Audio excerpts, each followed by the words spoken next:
पुण्याच्या एका रुग्णालयात प्रस्तुती दरम्यान आई आणि बालाचा दुर्दैवी मृत्यू झाल्याची घटना समोर आलेली आहे। तर हे एका रुग्णालयामध्ये अशी घटना सध्या आपल्यासोबत त्यांचे पालक आपल्यासोबत आहेत, त्यांचे भाऊ आणि त्यांचे जे मिस्टर आहेत ते आपल्यासोबत आहेत। आपण पूर्ण जी घटना आहे ते जाणून घेणार आहोत त्यांच्याकडनं। काय नेमकं प्रकार होता आणि कसं काय हा पूर्ण प्रकार घडलेला आहे? माझी बहीण मुमतरीन फारुख मनियार याला city care hospital Vadgaon Sheri Pune येथे ऍडमिट करण्यात आलेलं आहे डिलिव्हरीसाठी। 2 दिवस पेशंटला हॉस्पिटलमध्ये ऍडमिट करून त्यांचा डॉक्टर अवेलेबल नसल्यामुळे माझ्या बहिणीची डेथ झालेली आहे। कधी ऍडमिट केलं होतं त्यांना आणि काय त्यांच्यावरती उपचार करण्यात आले होते? 26 तारखेला त्यांना हॉस्पिटलमध्ये ऍडमिट करण्यात आले। आणि डेथ झाल्याचं कारण काय आणि कसं डेथ झालेली? हे म्हणजे डिलिव्हरीच्या वेळेस त्यांना कॉम्प्लिकेशन वाढले आणि ते कॉम्प्लिकेशन त्यांना मॅनेज करता आले नाहीये, त्याच्यामुळे त्यांची डेथ झाली। कोण होतं डॉक्टर? डॉक्टर वैभव डोनगाव। आपला काही असा पण देखील आरोप होता की यामध्ये काही डॉक्टरांचा नेग्लिजन्स झाला होता, तर काय नेमके प्रकार आहे? याच्यात सगळ्या गोष्टी आहेत ना, डॉक्टरांनी जे पेशंटला ट्रीटमेंट द्यायला पाहिजे होतं ते दिलेलं नाहीये। डॉक्टर अवेलेबल नव्हते त्यामुळे हा त्रास झालेला आहे। पेशंट जे गमावले त्यामुळे गमावलेलं आहे।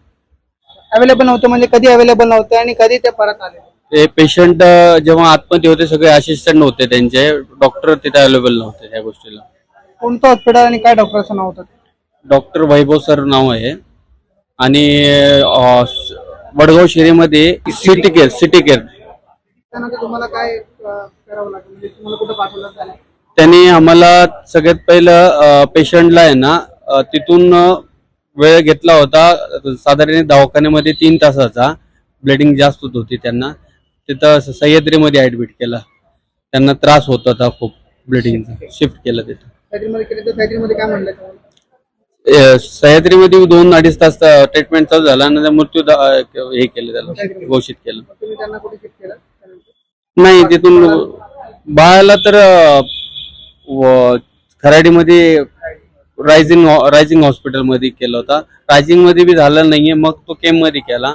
केम मध्ये बी ते म्हणे 1 दिवस ट्रीटमेंट करू, प्रयत्न करू आपण। त्यावेळेस त्यांनी असं बोलले होते की बाळ आहे ना, हृदय त्यांचं अजून चालू आहे, आपण प्रयत्न करू, इम्प्रुव्हमेंट होईल त्याच्यात।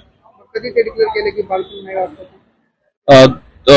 तिथून खराडीला आहे ना, तिथं शिफ्ट केले। खराडीचा नाव काय, त्याचा भाऊ गेला होता रायझिंग हॉस्पिटल, नंतर केम मध्ये घेऊन गेले। काय सुद्धा मागणी आहे? की वेळेवर उपचार झाला नाहीये, वेळेवर तिथे अँब्युलन्स अवेलेबल नव्हता हॉस्पिटलला, त्यामुळं सगळं ट्रीटमेंट व्यवस्थित झालेलं नाही। अवेलेबल नव्हता म्हणजे तुम्ही जे शिफ्ट केलं, ते ट्रान्सपोर्ट केलं, ते कशा प्रकारे केलं? ते डॉक्टरांनी खूप म्हणजे स्वतःचा नव्हता, बाहेरून बोलून घेतला होता अँब्युलन्स। हॉस्पिटल बराच वेळ लागला त्याला यायला कमीत कमी अर्धा तासाच्या जवळपास केला सर। टाइम नेग्लिजन्सी आणि रुग्णालयात व्यवस्थित पद्धतीच्या रुग्णालयाच्या हॉस्पिटल वाहिका नव्हते, यामुळे अशी प्रकारची घटना समोर आलेली आहे। त्यामध्ये अजून पुढे काय होणार आहे नेमकी हे आम्ही तुमच्यापर्यंत नक्की पोहोचवू। त्यापर्यंत तुम्ही पाहत राहा न्यूज नेटवर्क 360 मराठीसाठी। मी शिवनाथ पुणे।